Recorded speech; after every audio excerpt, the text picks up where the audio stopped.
Hi, welcome to my channel, Rolling into Retirement. I'm Mike. Today I thought I would do another short video about something that crosses my mind from time to time as I try to figure out what game I want to put in front of my gaming group. As always, thanks for joining me on this journey. I appreciate you being here. So, ready to figure out what number of odd-shaped plastic pieces we need to toss on the table? Okay, let's do this. As the title of the video says, today I'm thinking about the dice mechanics of the games that I play. So what dice mechanics are fun to me? Which one would my players enjoy? That sounds like a fairly simple question, but it really isn't that straightforward. It also may seem like an odd topic to think about, but for me it plays an important role, pun intended, in how my game session plays out. So what does it mean when I say dice mechanics? Generally, I'm talking about the dice that you use and how you arrive at the results of any action that you take in the game. For my first example, I'll take the Mongoose Traveler system that I love.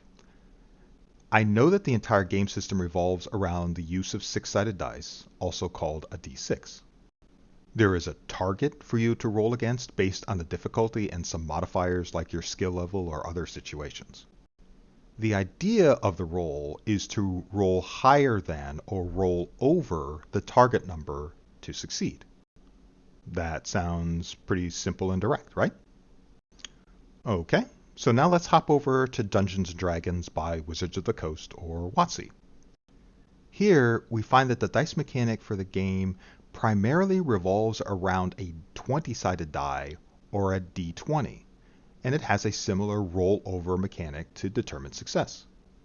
This roll is supplemented by a host of modifiers, including advantage, disadvantage, fatigue, all of those kind of things.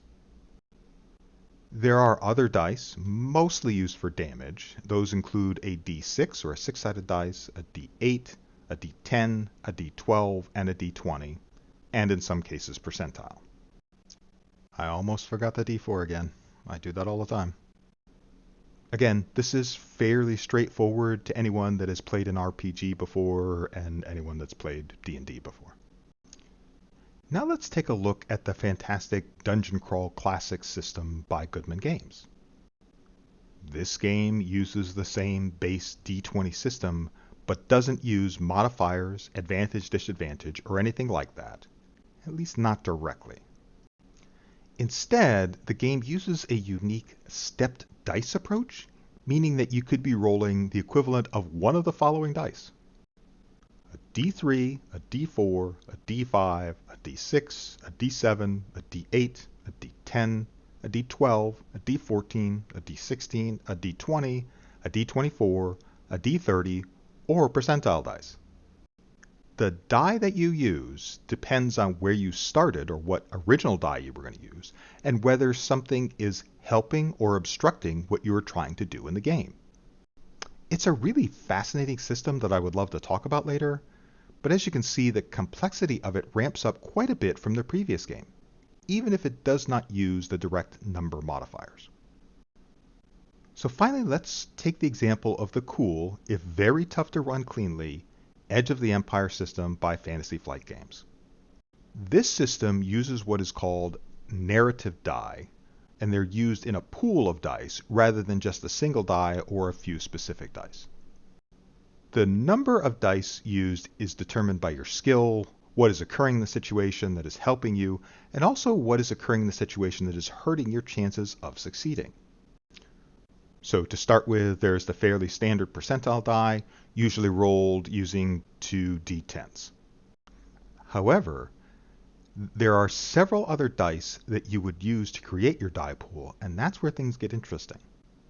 Those dice include the blue boost die, the green ability die, and the yellow proficiency die for positive modifiers. For the negative modifiers, you will use the black setback die, the purple difficulty die, and the red challenge die. There might also be a white force die applied in situations where the force is actually being used.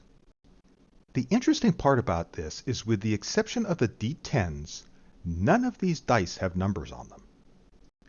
Instead, the system used various symbols to denote a good or a bad outcome for the die roll. A player or GM rolls all the dice and then adds up all the positive and negative narrative dice results to figure out whether the action succeeds with a positive outcome, succeeds with a negative outcome, fails with a positive outcome, or fails with a negative outcome. You do this for each action that you're attempting. As you can see, this approach to dice rolling is much more complicated than the systems used in the other games I've just talked about. But the basic question remains the same though.